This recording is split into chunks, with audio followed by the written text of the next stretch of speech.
Positive রক্তধারী ছেলেরা যদি negative রক্তধারী মেয়েকে বিয়ে করে, বিয়ের পরে প্রথম সন্তানে কোনো সমস্যা হবে না, দ্বিতীয় সন্তান থেকে তার দেখবেন যে ইরাইথ্রোব্লাস্টোসিস ফিটালিস নামের একটা রোগ হবে বাচ্চার, ভয়ঙ্কর রোগ। আপনাদের এখানে পজিটিভ রক্তধারী কারা কারা আছেন? পজিটিভ রক্তধারী মানে এ পজিটিভ, বি পজিটিভ,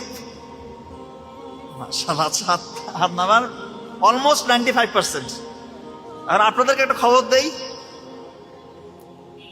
নেগেটিভ রক্তধারী যে মেয়েরা আছে পারতপক্ষ চেষ্টা করবে আপনারা তাদেরকে বিয়ে না করার। মানে এটাকে আমি এমনি এমনি বলতেছি, আপনারা তো বিজ্ঞানের ছাত্র না সবাই।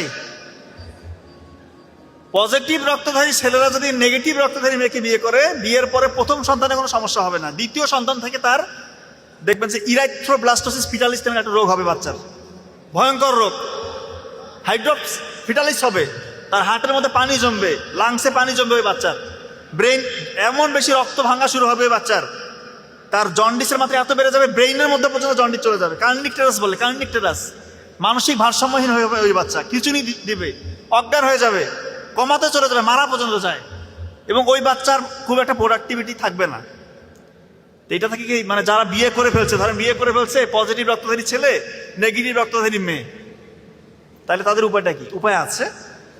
ওই দ্বিতীয় বাচ্চা যখন পেটে চলে আসবে তখন 28 সপ্তাহে একটা ভ্যাকসিন দিতে হয়, এবং বাচ্চা হওয়ার 24 ঘন্টার মধ্যে একটা ভ্যাকসিন দিতে হয়। তাহলে আল্লাহ চাহে তো সে অনেকটা সেফ গার্ডে থাকবে। তবে যেহেতু বিয়ের আগে একটা অপশন আছে, আপনার সম্ভব হলে এটা একটু এড়িয়ে চলবে। আর নেগেটিভ রক্তধারী যে ছেলেরা আছেন, আপনারা যাকে ইচ্ছা বিয়ে করতে পারেন, কোনো সমস্যা নেই, কোনো সমস্যা নেই।